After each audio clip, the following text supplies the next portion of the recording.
Assalamu alaikum wa rahmatullahi wa barakatuh. It is your girl Kads Adar, and you're listening to the Digital Sisterhood podcast. Happy New Year, my Digital Sisterhood family. It is the Islamic New Year. We are in year 1443. So you know what that means, right? New year, new me. And what better way to start the new year than this guest I have for you? So this year has kind of been a whirlwind for me, because this year is the year that not only did I graduate university, finally, but I also started the Digital Sisterhood and the Digital Sisterhood community here. We got all cozy and, warmed up close to each other. But I also had a lot of tough moments, because obviously the pandemic made us hella alone, hella lonely. Multiple Sagro hours this year. But nonetheless, alhamdulillah, I got through it. And so I'm super excited about this new year and this new kind of fresh start. Because we're not doing that no more. We're not just celebrating the regular New Year. We're celebrating Islamic New Year, okay? That's the new tone this year, you guys. We're getting good with God. You know what I'm saying? Getting right with God. So some of my goals this year is just to be a little bit more mindful. I've kind of started journaling. I'm not gonna lie, at the start of my journal experience, it's kind of a bit corny. Journaling is a little awkward in the beginning because it's like, why am I talking to myself and writing? But it's kind of been going really well. So I want to start, journaling. I want to start getting right with money. Now that I started a platform, but also a startup, I kind of want to be motivated, bro. I want to feel confident. I want to take all of the opportunities that inshallah are going to come this year with this sense of authenticity and realness and confidence. I'm extremely motivated to kind of figure my stuff out. And it really just starts with you. Everything begins with you, and it begins with your mindset. Interviewing Asia this episode was really great, and it works perfectly for this episode given the Islamic New Year, because she's really a motivational speaker. Because I left the studio hella motivated. I said, okay, I'm feeling like a CEO, boss girl, boss, all that. I was like, I even came home, but Dad's like, what is all this attitude? I said, Abba, I'm taking ring of my life. He said, who did you talk to? Who did you talk to? And I said, I talked to somebody that knows something, you know what I'm saying? So Asi is that girl, you have just a 5-minute conversation and all of a sudden you feel like you can conquer the world. And you kind of need that kind of people around you to tell you, hey, listen, everything that you want to do is absolutely achievable. It just begins, as she says it so eloquently, mindset. So I'm really excited to introduce this guest, my sensei, okay? My sensei, my motivator, Asia. Well, my name is Asia. I am 25 years old, born and raised here in Minnesota. I was born in Rochester, Minnesota, and now I live in the Twin Cities. I am a business coach. I'm founder and CEO of Premier Starter. I am a mental health advocate. I love philanthropy work. The work that I do is helping minorities and just young adults, period, on financial stability when it comes to foundation, when it comes to personal credit, business credit, and just setting up their foundation of their business, period, because there is a huge gap in Black-owned businesses, just minority business owners, and and keeping up with their business. So just working on that and making sure that not 8 out of 10 people are losing out on things, because 8 out of 10 Black-owned businesses actually close in the first 18 months. So yeah, just making sure that I'm closing up that gap, and that's my main goal. So that's a little bit about me. That's incredible. So my question to you is, out of curiosity, how did you get into this? How did you find yourself here doing that? So I think the biggest thing for me was that growing up, we just never had financial literacy in our homes, especially in my home. My parents, all they cared about was providing for us, taking care of us, giving us food, basically sheltering us and giving us the shelter.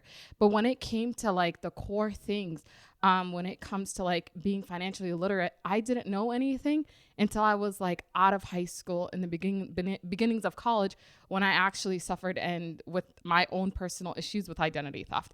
And that was the craziest part for me, because school didn't teach me nothing when it came to like credit or anything like that. But then again, I didn't have it in my home. I was working in the mental health field for a long time. And what I realized was that my financial situation was affecting my mental health, and it had nothing to do with money, but it had everything to do with understanding everything that came with the relationship I was having with it. Yeah, but then I also realized that that's what's affecting a lot of people. You know, credit in America, especially here, it stops people from doing a lot of things, buying a house, buying a car, doing all of that. And our, you know, minority immigrants, Black people here in America, we actually struggle with that. And there is a large gap. So that's why I got into it, because I felt as though, you know, I am a mental health advocate. Also, money is not happiness, but one thing is stability and maintaining, and just having someone that looks like you help you and teach you and empower you. I think that's exactly like what I went in it for. So like I had to ask Asia, like, how did a 25-year-old, you know, become a CEO of a startup and then become a business coach, right? Like, especially at 25. So I was like, girl, what's the tea? What's the tea? How you get here? You know, are you like this all the time? So I asked Asia, who was Asia when she was young, back in the day? We know Asia now, but who was Asia back then? So I started like, you know, and everyone that was in my life around that time knows, like, I was such a hard worker since a young age. Like, I was the person until this day caring for the family, taking care of things, helping out, cooking the food, taking care of my siblings. But during that time, I also had like, I didn't really know who I was. One day I was wanting to dress like I was a punk rock person, right? And the next day is like, I wanted to wear what I wanted to wear. And I just had, like I was saying, like a huge identity crisis around that time. In middle school, I remember we were in gym class and I was wearing my scarf, like, you know, the back, like, you guys know the little CK scars. I think everybody knows those scars. Yep. I was wearing one of those scars, right? And we were in the gym and we were on the little roller things, you know, the little skater roller things. And there's this boy, never forget him. And he ran and he pulled my hijab off. It was like, he just took it off and he ran with it and everybody's laughing. And I was so embarrassed, but I was like, okay, I can't cry, but I can't throw a fit. So let me just laugh with them like it was a joke, you know?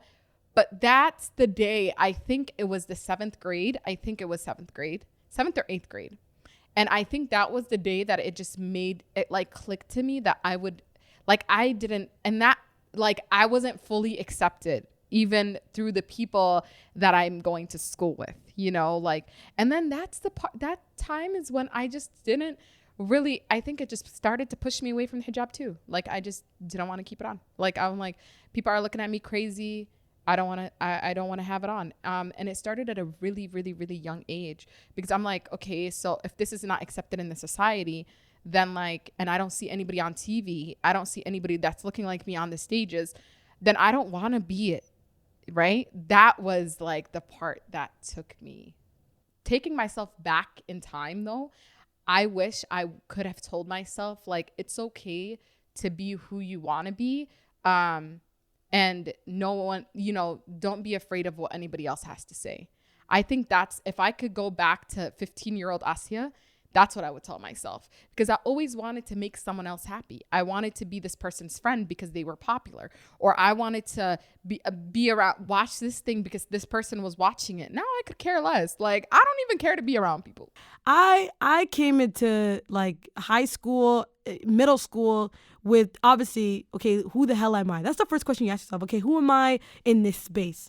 And obviously me being the color that I am, being the background I am, I don't know why I chose to be a rocker and listen to Avril Lavigne, but that was my identity at the time. And soon after that, I left it and started to do something else. But I relate to the whole like not knowing who you were, and then when you find yourself in that space too, you you end up becoming kind of like a people pleaser, because you're like, okay, this is identity. People need to like me. If they don't, let me adjust. Let me pick another identity, that people like, because essentially you're just trying to find somebody that accepts you, right? And you think that who you are is not enough.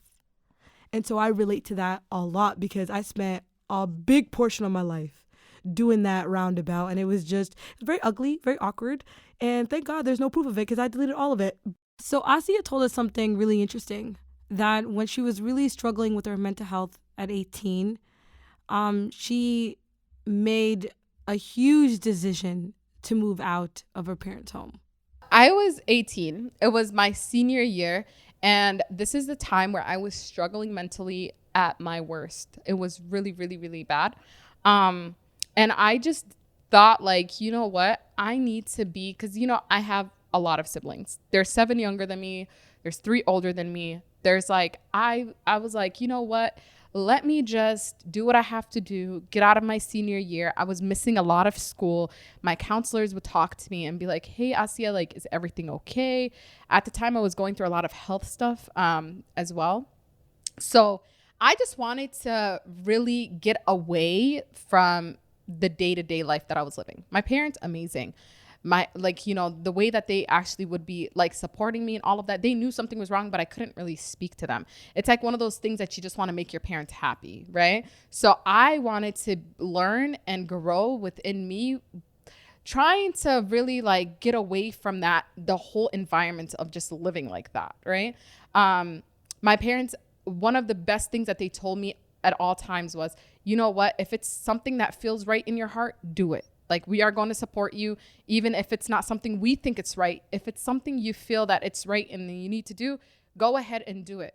So I told them, I think like a couple of days after graduating high school, like, hey, by the way, deuces, like, I'm leaving. My mom was like, what? Like, I didn't think that was serious. I said, yeah, I signed the lease. And she's like, you signed the lease? She's like, do you know what that means? And she was freaking out, because she's like, we're supposed to read it with you. Like, what is going on? You just decided you should be talking to your parents. Like, she thought I was some psychopathic kid. Like, she's like, you're crazy. And then my dad helped me move. My dad was like, you know what? It's a choice he made. He was just like, let's just, grab your bed and help you out. Ended up helping me. We ended up actually moving into the apartment. He helped me move everything into the apartment. And then at the time I was living with a roommate. And it was just, it was such an eye opener. Because when you live by yourself and you don't have anybody telling you what to do, and my parents really were not like ever strict on me or anything. They let me do whatever. But this was like a whole nother, like, I don't have my mama calling me no more. Like, I'm out at 11 o'clock and I'm like, okay, like, where's my mom's call? You know what I mean? But then it really made me realize, like, you know what? Yeah, now you have a responsibility you took from, and you promised your parents the reason why you're doing these things is to grow within yourself. So the choices you make, well, this is the lifestyle that you're going to choose. And that's when I realized that, I needed to change as a person as a whole, that I had issues. And then, taking my therapy serious, and getting away from people. My mom always would say, you are who you surround yourself around. And I'm like, man, this lady, she always saying you are who you surround yourself around. But it wasn't the fact of like what they do. It's exactly like the energy, how they bring, like how they are in your life, what values that they bring. And just surrounding yourself around good people, you'll be a good person. But surrounding yourself around people who just don't have good and their energy is terrible and they're bringing you down, that's who you're going to turn into be. So I had to really reevaluate all of that. And I'm like, I realized what my parents were saying this whole time after I moved. I never appreciated it until I did that. So I started to go to therapy, and then I stopped going to therapy. And then I'm just like, you know what? Like, I need to really take this serious, because I wouldn't want to get out of bed. My house is a mess. I didn't want to pick up after myself. And then I realized that bothers me. Like, I'm such a clean freak. I like to clean after myself. I like to do that. So like it would just ruin all of my days. And I just realized, like, you know, the hardest thing was, number one was money management, to tell myself, yeah, you got bills to pay, so you can't go out today. Right? That was number one. And then two was really, my health was important. But then also, I'm here by myself, right? I realized, that being alone, now I love being alone, but I had to learn how to be alone. That's why I started to solo travel all around the world, because I needed to know that I could be by myself. And that was, I love traveling. So I said, you know what? I'm packing my bags. I'm about to solo travel all around the world by myself.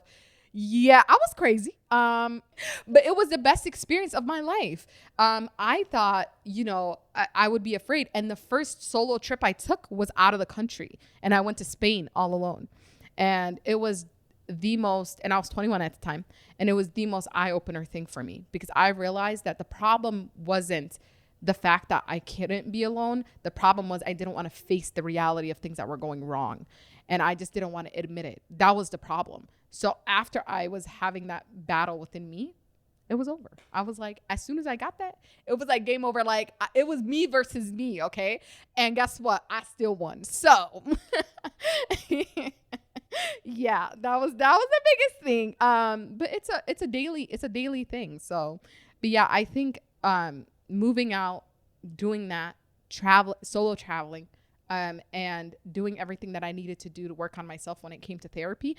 Because at the time when I told people I was going to therapy, they were like, therapy? I'm like, you got a problem with it? Okay. Like, no, I made it to a point where it was okay for me to talk to people and tell them, yeah, like, I'm actually going to therapy. And then my mom, when I told her, I told my mom, yeah, like, I have mental health stuff, but I never really told her that I was going to therapy until just like recently, not too long ago. She said, but why didn't you tell me these things? And I'm like, she's like, but you seem okay. And I'm like, yeah, I am okay.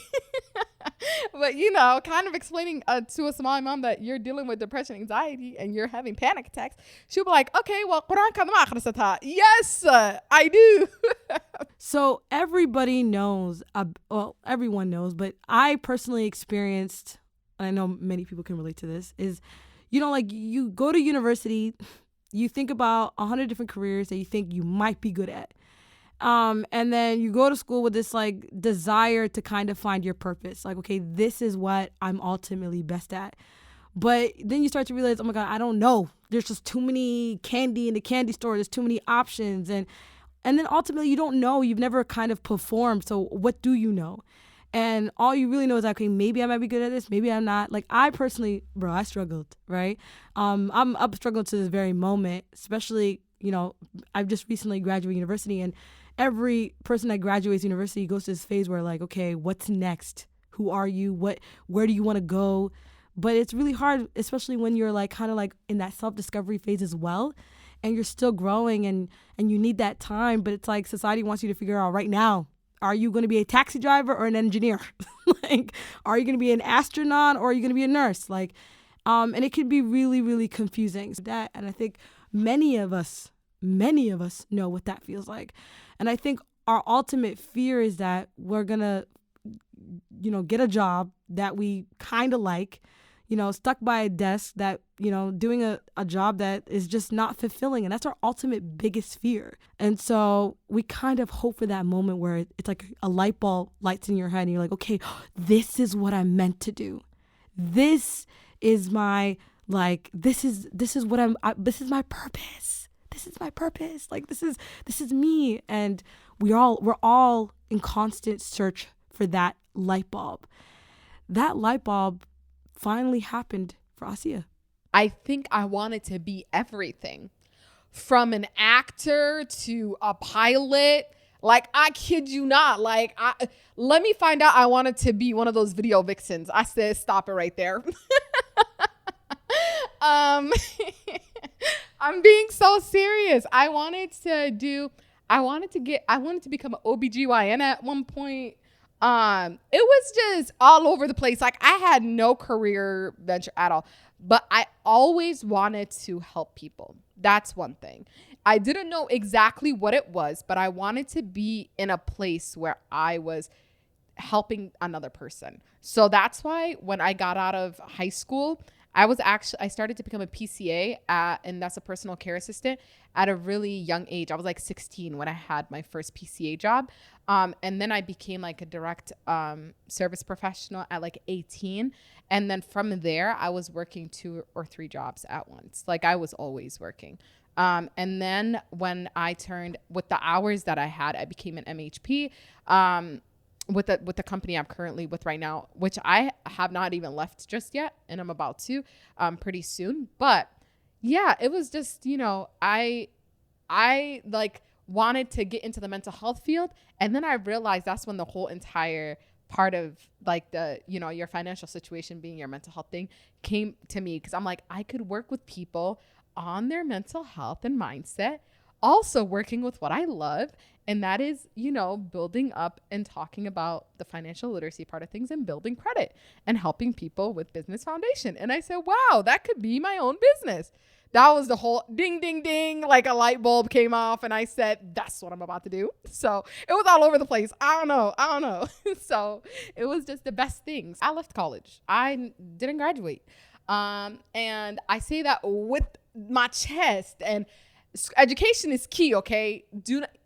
Don't leave school, okay? But for me, I went to school for human services, and then at one point in time, it was like 2018, about to graduate, and I was like, you know what? It's not for me. It's not for me. Try to go back into school, and then everything just started to unfold with my entrepreneurship journey. And then started to actually do self-education and like paying for mentorships and classes.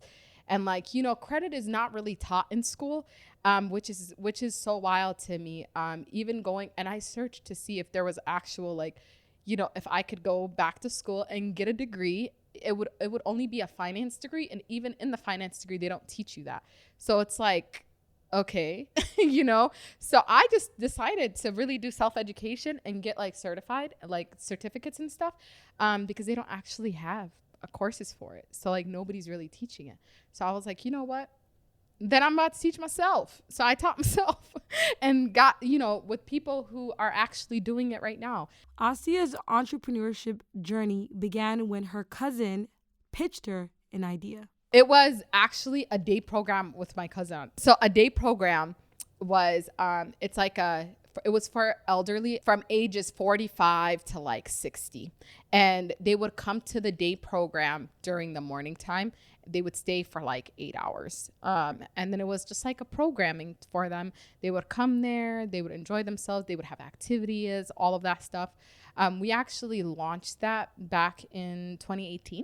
So I qualified to be the day program director. We did everything. We had the staff, we had some staff, we had some clients, all of that stuff. The one thing was I realized in that journey that I knew that I wasn't going to do that for a long time. It's just, even though like I went through with it, I did it. It was the best thing to happen to me because I knew what I didn't want to do in a business. And that was always staying inside of my business, having just that one thing. I wanted to be more of a person who can help out a ton of people. So I knew I wanted a virtual business. I didn't know how that was going to happen, but I knew I wanted a business where I didn't have to be present in person all the time. So I just didn't know if it was possible, and I actually made it possible. So it happened in a couple of years after that. So then COVID happened. The day program closed. I told my cousin, I said, you know what? I'm taking the venture that I wanted, because I was doing credit from 2018 all the way up. I just didn't want to I was like, I learned it. I took the classes. I did everything. I was doing it for free for so long. I'm like, I am capable. I kept doing my affirmations. I said, I am capable. And I started to actually take it serious. And then I realized it wasn't just me dreaming about it. All the research I've done is real.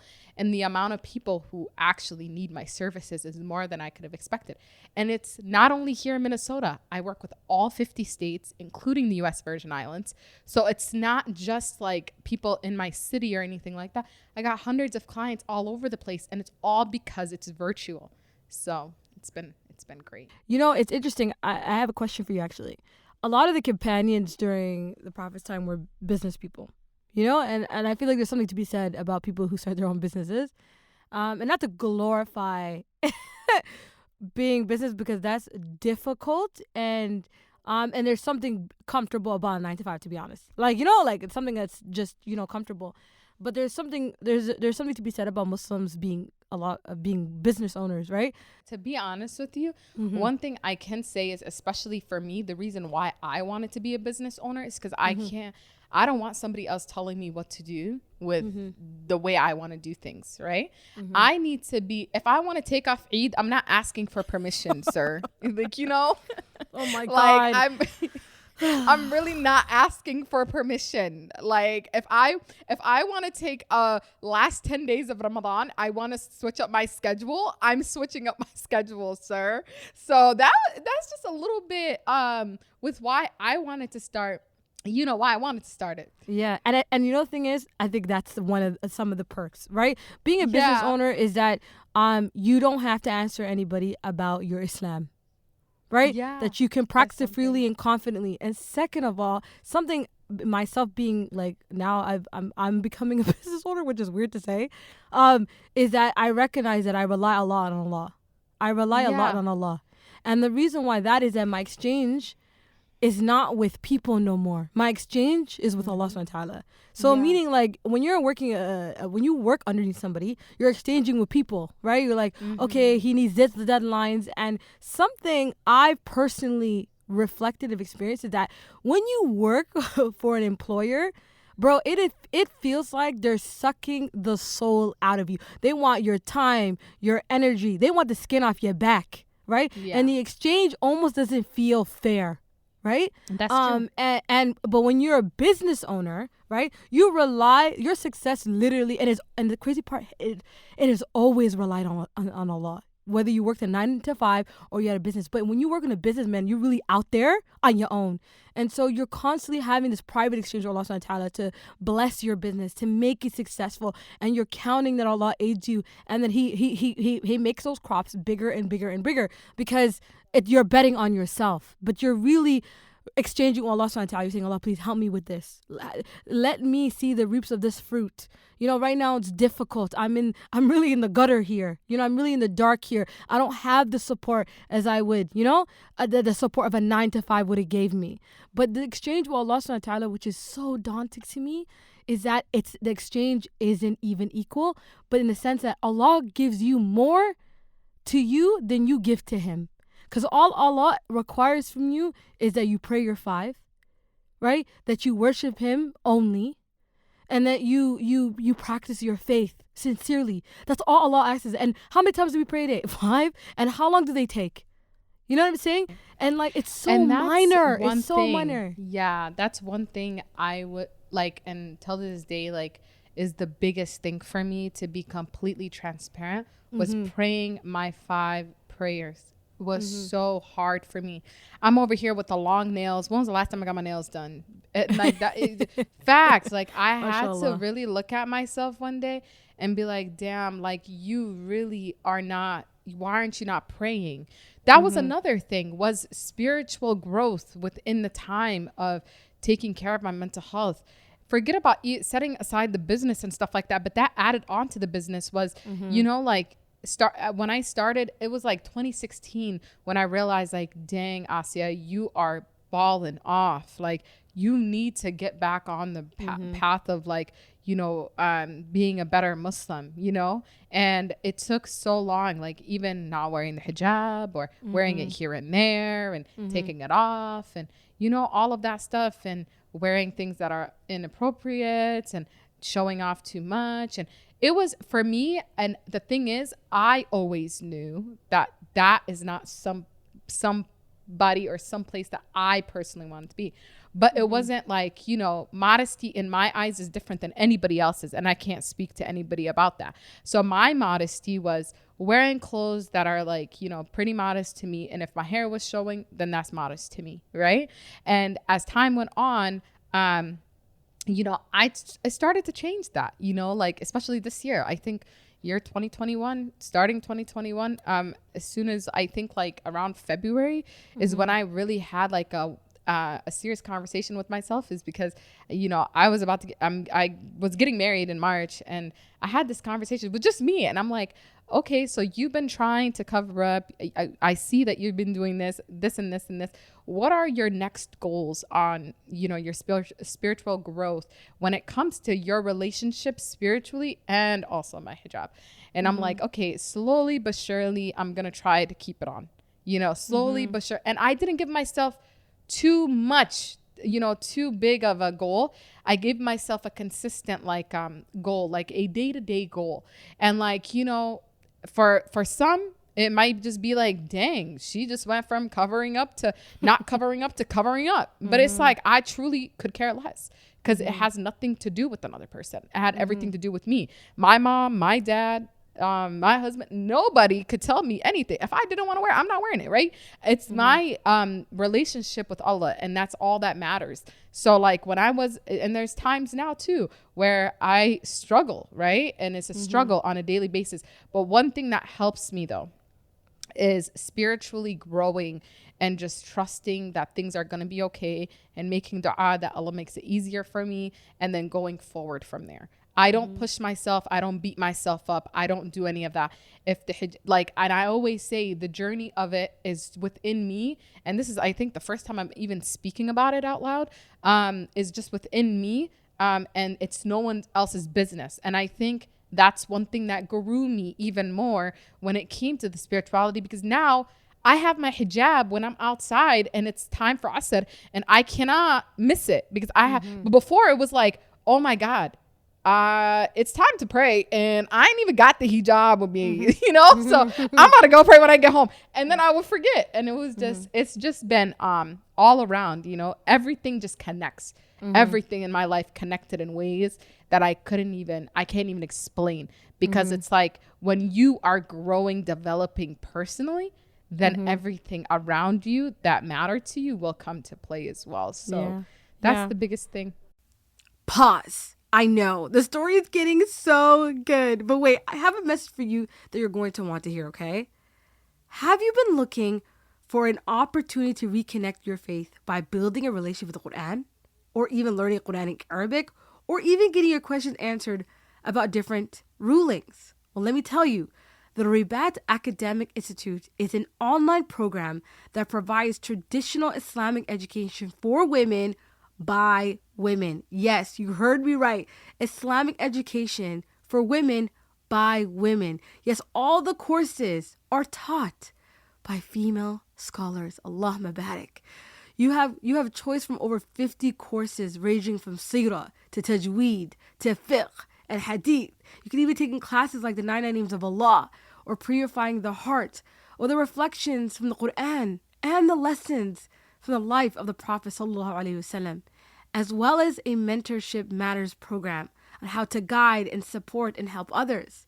Ribat's online classes have been reconnecting Muslim women from all around the world with their faith, and helping them reclaim their traditionally held leadership roles in Islamic scholarship, mentorship, and community care. All classes are held live online, and recordings are posted after class. And the courses, guys, the courses are affordable. They're not expensive at all. They also provide country discounts, and scholarships are available.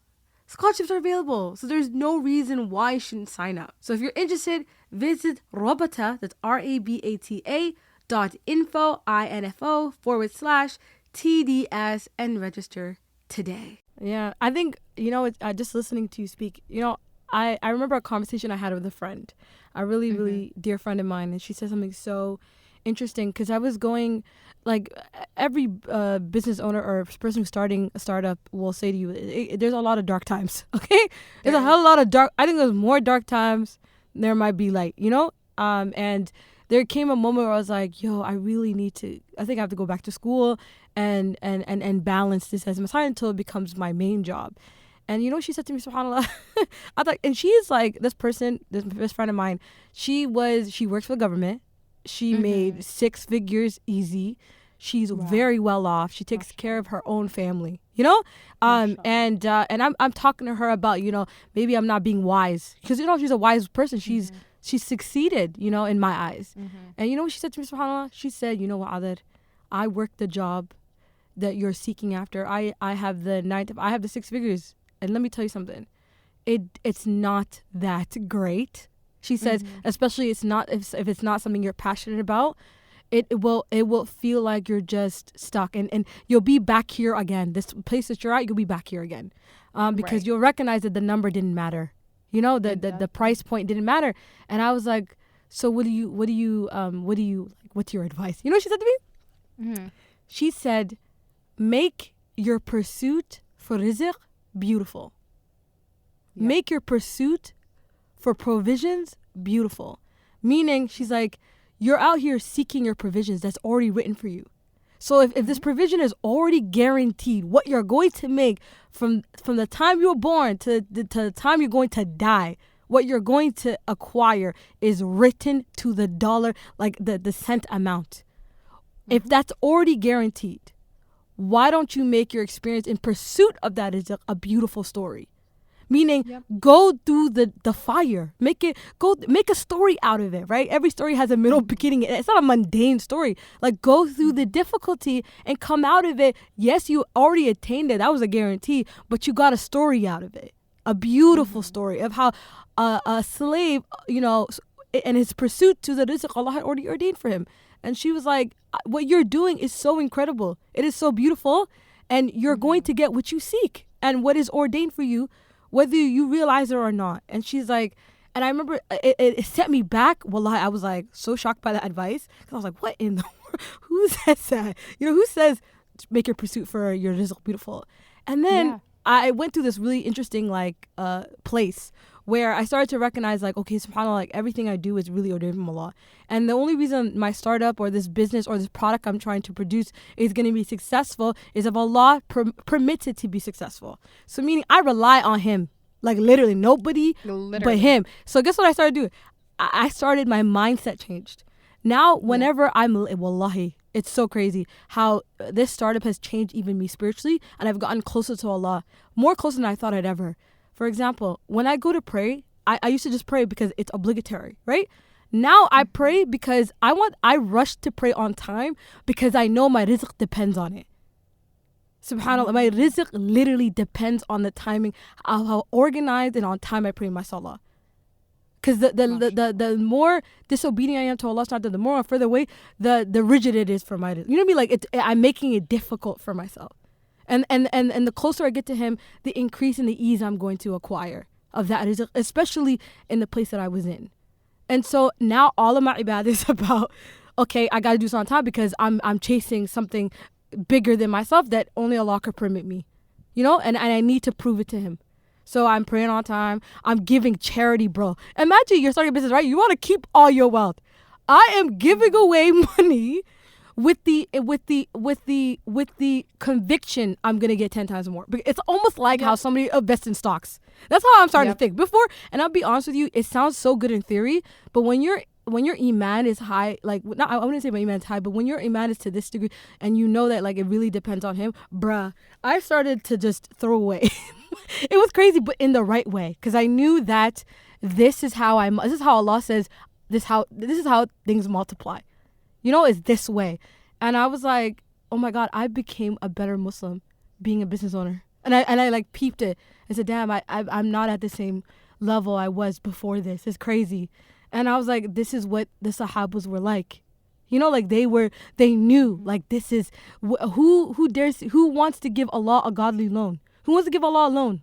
You know, they always like, who wants to give Him a loan? Who wants to give to me and then I will give you more? And it's a constant practice of tawakkul. Trust in Allah subhanahu wa ta'ala. And it's just, and that's the thing that a lot of us are like, especially me, because I have anxiety too. And everything for me has to do with the future. And am I making the right call? And am I, setting up for my demise? In reality, the only solution for anxiety is trust in Allah subhanahu wa ta'ala. Conviction. That's the only remedy.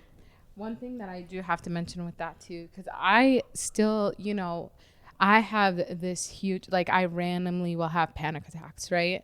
My recent panic attack, and this is crazy because I never spoke about my panic attacks out loud, was just recently, like a couple of weeks ago.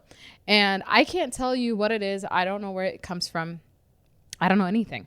But one thing that I did do was parked my car. I was in my car when I had the panic attack, and I just kept making dua the whole time, listening to some Quran, and it calmed me down. Everybody's different, right? Everybody has different things. But then I came to realize that, like, you know, one of the things that does calm me, it is the Quran. And but then before, it wasn't something that I even, like, you know, not saying that I never listened to it, which I always have, but it wasn't something I actually was taking, you know, serious, if you could say. Like, I wasn't really like listening to it all the time. It was, you know, and for me, it was like, alhamdulillah for being by myself for my business, because if it was not for that, I don't think I would realize how much of, like, because, you know, my mom always says, and I say this every day, is whatever Allah writes for us, you know, it's meant for us. So right? And I say that consistently every day. I remind myself, those are one of my affirmations, like, whatever God has written for you, it will be for you. If it's not written for you, it won't come to you. If it's like under those huge mountains, guess what? And it was meant for you, it'll come. But if it's right in front of you, like the piece of paper that's right in front of you, you could never reach it. And I had to remind myself that, because sometimes I would ask myself, why is this not happening for me? Because it wasn't written for you, ma'am. You know, but I had to let myself know that. And it took a long time. And you know, now I'm just like, alhamdulillah, though, for all the experiences and the spiritual growth, alhamdulillah, that I am going through now. Because and I always say this, just because I'm going through it, it's a process. I don't respond to anybody because of it. Like, when people ask me questions, like, some people will DM me like, oh yeah, but do you wear the hijab or do you not wear the hijab? Well, oh my God. Do you know how to mind your business or do you not know how to mind your business? Let me know. What is with people? What is with people policing people's progress? That's what I just don't understand.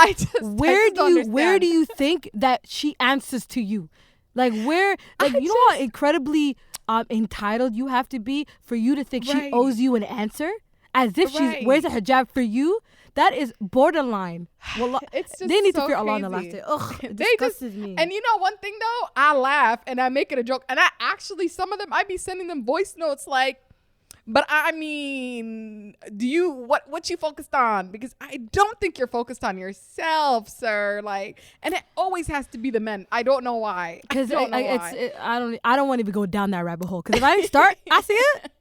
If I start, and I just had to mention that, because it's like, you know, and then this is another thing that I did want to mention. It's like, for those girls, right, who are listening, who are, you know, really struggling with that. You see me, I'm a normal girl, you know, who is doing what she has to do. But then also, I'm not letting anybody stop me from my own growth. So if you feel like one day you are really trying to wear the hijab and it's something that you're really trying to do, but you're not 100%, try to wear it. Try to do it. And guess what? It might just come to you.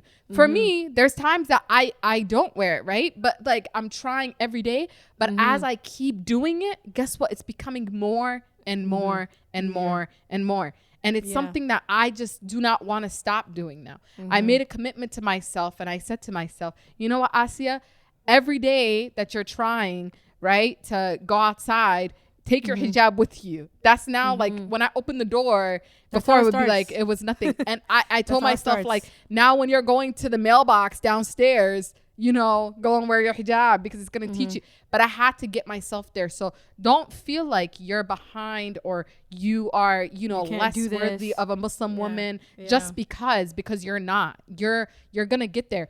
And if you feel like, and another thing, if I wear my hijab a certain way, because I get this too, you know, oh my God, that's not the right way. What is the right way, sir? Like, I'm gonna need y'all to leave it alone. Okay. So if you are doing that and you are, you know, really trying to get to that point, do what you got to do to make yourself spiritually get to where you need to be, and do not answer to anybody, because it's not a single person business but you. Okay. Yeah. So I mean, at the end of the day, you get accounted alone, right? You get accounted alone, and you answer to Allah. And so, and you know, the thing is, for me, something that helped me about hijab was when I started to pray, bruh, hijab became easy. So like if I would encourage somebody to say, oh, I want my hijab to be easy, what advice would you give me to make it? I would say, is your salah crisp? You know how like when you iron a shati, it's crisp? Is your salah crisp? Is it clean? Is it done on time? I promise you, if you keep on that road, hijab, like easy, it's gonna be like water. It's like water, you know. And I think people find a lot of these other stuff difficult to do because they're not doing the foundation, right? The foundation is the shahada, like we did the 5 pillars, the shahada, then it's the salah, you know. And so these foundations are important because just like you would go to school and you have to take prerequisites before a class, you know what I mean? It's like that. You need to have the knowledge in order to strengthen your iman, and so you can do all of these things that you want to do. So I would always say, bruh, perfect your salah. Don't worry about the hijab. The hijab will come. You know, just perfect the hijab, get to know Allah subhanahu wa ta'ala, you know, understand His oneness, understand His power, understand His compassion. Understand the sunnah, understand the Prophet and his story, sallallahu alaihi wasallam. And all of those things will come like water. Like it just falls into place, you know? And remember, it's a journey that doesn't end until the day you die. And so just give yourself a chance. That's all I always say. Just give yourself a chance. You know, you never know. Wallah, you never know. Like today you're saying, I don't know how I'm going to look at it. And tomorrow you're like, that looks somewhat pretty. Oh, this feels comfortable. Ooh, like this guy. Like, and then it just becomes a ramble. And all of a sudden you're in here 5 years, you know? And so it just starts with sincere intention. And you got it, you know? And again, you don't answer to nobody. Don't let nobody police you, you know? No, you answer to Allah. I remember one sister who was deeply impacted by an episode. And she messaged us and she was so candid. And she said to me, Adar, I don't know you. And the guest, and this was, I remember Hilal's episode. And she's like, I just want to tell you guys that you guys saved my life. And I literally was like, what? We did what? She's like, no, you guys saved my life. Honestly. Like truly. I was going to make the wrong call. But when I listened to your episode, I remembered. And I am working through it. And I was like, I was so touched. I started crying. And this girl's like messaging, sitting on, I'm literally sobbing. And I was sobbing on my way to the studio, right? And this point we're like, you know, tired, and I'm just going there, you know, trying to do my job. And just to hear that gave me a type of motivation I cannot explain. And that's the day I realized what we're doing, what this podcast is about. Like, I can't just stop here. I don't think I could just say, oh, I'm tired. I'm calling it a day. Now I feel like this is a responsibility. This is a huge responsibility. And I can't just drop the ball on this. I have to work harder than I've ever before. This is no longer just about me. This is about all of us. Asia had a similar moment. For the growth conference, I'm not even going to lie, I had everything prepped out like the month prior to, thinking I'm going to go get my hair done, like everything. And then there is a girl who messaged me who said, seeing a girl like you that looks like you, who is me pretty much, and you are doing everything that I aspire to be, you know, as I get older. She's like 15, 16. She's like a sophomore in high school. And she was like, just seeing that, and I know it's possible. Look at you, you know, you inspire me every single day. And that was the first one. And she's like, you know, I struggle with the hijab all the time, but seeing you, you know, wearing it on your lives and all of that stuff really inspired me to know that I can do it. That's the second I said, I am not doing my hair. I'm not doing anything. I'm about to be on that stage, giving the speech, doing everything with my dress and my hijab on. Because it wasn't just for myself at this point. It's for all those girls that are just like her, who that was me at the time, not realizing that, you know, It was me at the time when I was that age where I didn't realize I didn't have anybody to look up to. I didn't have no one that looked like me on the stages. And I said, Asia, those people who you were trying to look for, it turned into you. So you need to give the example to those who are looking at you as well, because that's going to be the reason why they do what they're doing, especially when they see someone who looks like them doing it. I'm super transparent. I don't got to be the perfect person in the world, but they see, guess what though? You could be this as well. You don't have to be anything else. You could literally become a female entrepreneur that's Somali, that's Muslim, that's on the stages, that's going to doing conferences, that's doing whatever. You can do it. Just set your mind to anything, and I can guarantee you could do it. It just takes that one like you believing it. That's it. So after that day, I said, I don't care. Forget about the hair. I canceled that. I said, nope, it's not going to happen. Then there was another girl that came up to me at the conference, and she was from Arizona, and she traveled to Minnesota. She's the first time she flew. So she came to America 4 years ago. She flew from Arizona to Minnesota. First time she was on the plane since she came to America. And she said the reason why she came was because of my lives and how inspirational I am, and the fact that I motivate her to go chase after her dreams every single day. And I went home and I cried, okay? I did not tell that to anybody, but I cried because somebody traveled all those thousands of miles just to come be somewhere with me, get VIP to come and have dinner, and to really, start up, do whatever she got to do for her business, all because of me just going on live and talking to the people. This is all that I've been working for, and it's happening. And I didn't even realize that it was happening and how much lives I've been impacting until all the Hoyas, mothers buying homes, telling me that, you really changed my life. Like, you changed my child's life. You changed this. And then helping those who are dealing with, younger women, older women, just like everything. And I'm just like, yo, my work is really out here. Alhamdulillah and mashallah that, it's really doing this for the people. And, all of those thoughts that I was having before, I said, cut it out. I don't want to hear it no more, so. Pause, everyone. Listen to my voice. Asia is about to drop some crazy gems right now. I need you to get out your books. I need you to get out your pens. I need you to have a desk, right? Or something.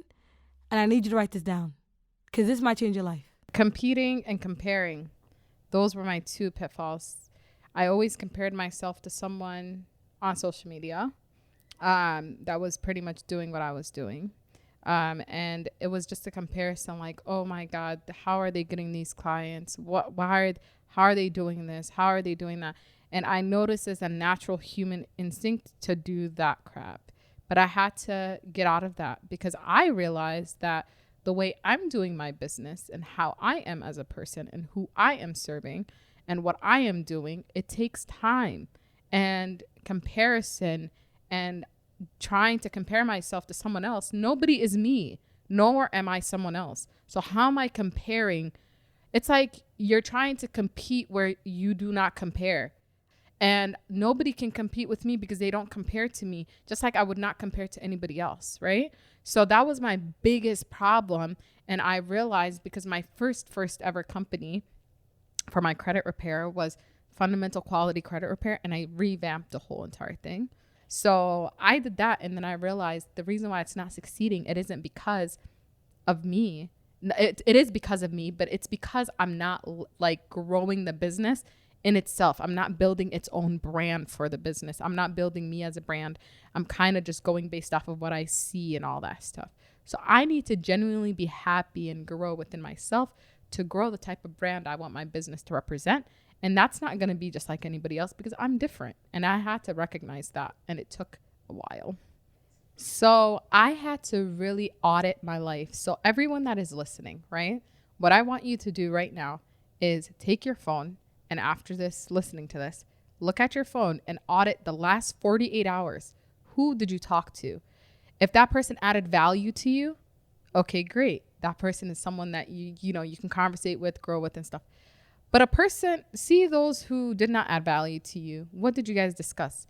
So I always say, is this person growing you or is this person holding you back? Is this relationship sustaining you or is it draining you? So you have to know exactly what it was. As soon as I started to do that, my whole life changed. My business changed. Everything changed. And I started to surround myself around people who, you know, really added to me as a person, who fed my soul, who, you know, those I used to stay away from because, astaghfirullah to even say this, because I used to stay away from people who would always remind me like, I say, you need to pray, like, what's going on? Those are the people now that I love to be around, you know, like the friends that I used to always push away that used to remind me all the time are those that now I talk to on a daily basis too. And then I surrounded myself, and that's just like personal, right? But then I started to notice, especially getting into business, you will lose so much people in your life because this is a problem too, because people think you are changing up. Yeah, I am changing, and I'm changing for the better. So it's like people will see you and they'll be like, oh, she's just switching up. Yeah, you do. I'm not switching up. I'm changing as a person, and me changing as a person. And if you're not okay with that, then that's take that up with Allah. That's not me. You know, don't take that up with me. I'm just doing what I have to do to grow as a person. And inshallah, you know, like where I want to be is where I want to be. And if people took that to heart, there's some that did. And I'm like, cool. Like, I'm cool with that. I don't really care. I don't fixate on relationships like that no more. If it's not sustaining me, it's draining me, it gotta go. That's the model that I'm at this point. And then I surrounded myself around, like, I ended up getting mentors that are, you know, that really resonated with the goals I had in mind.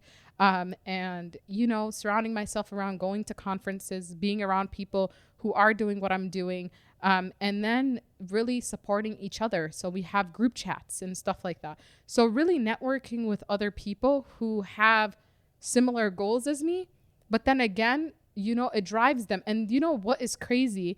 That a lot of the people who are like professionally surrounded around me, they're not Muslim, right? But one thing I realized that we're all similar is that, you know, even though like they believe and they have their religion and everything, they always look back to God. And I'm just like, is this an everybody thing? You know, where people no, I'm being so serious. And I had to take it back, like, dang, we all are in our spiritual growth. And it's like a thing with everybody that I'm around, even if they're like a different religion. And I respect all religions, right?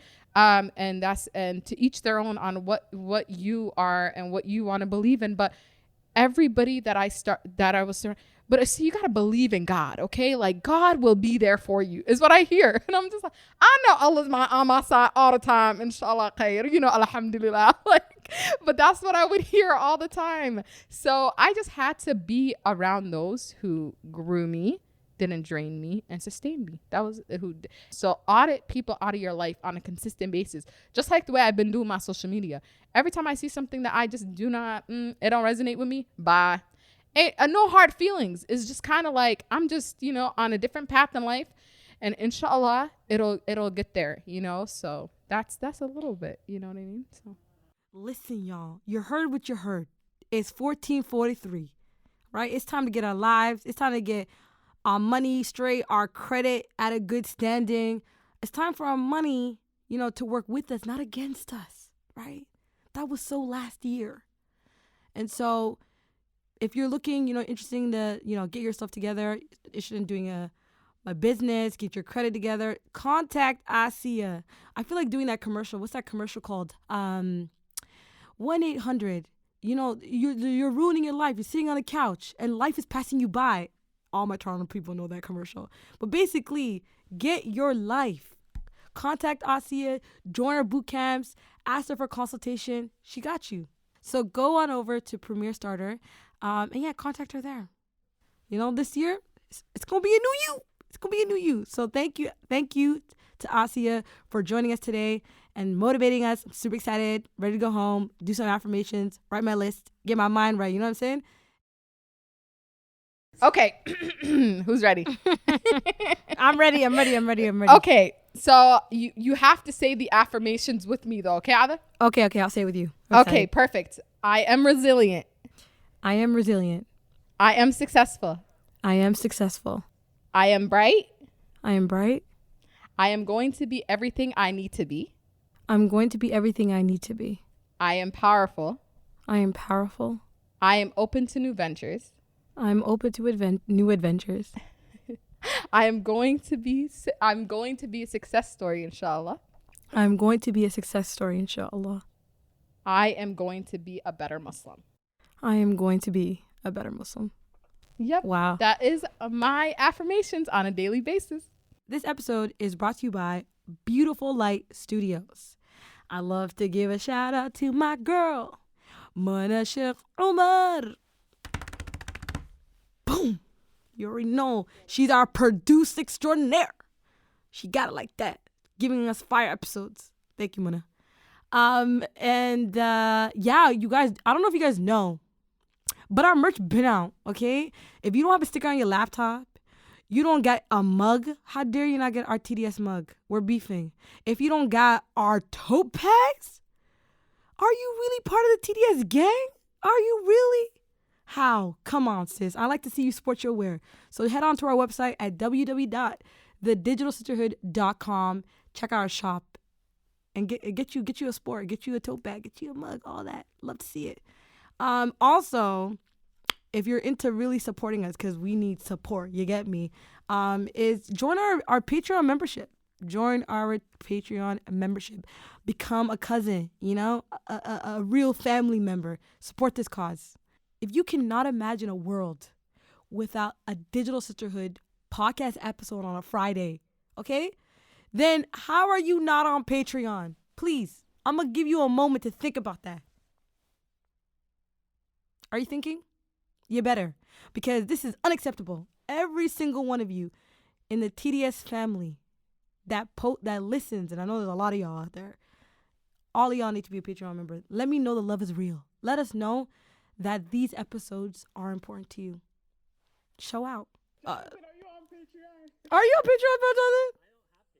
Oh, and this is a great time for you to start. And our first one, because now we're bullying the skin, Jonathan. But listen, $10, $4, $6, $1. Ilaha kabacha. Okay, fear God in the last day, guys. You guys can be a Patreon for even 36 cents. Come on, just show us the support. Just show us that you care. Everybody gotta know that somebody cares about them, right? And as usual, you guys, that's it. I will see you next Friday in your ears, in your speakers, telling you a good story.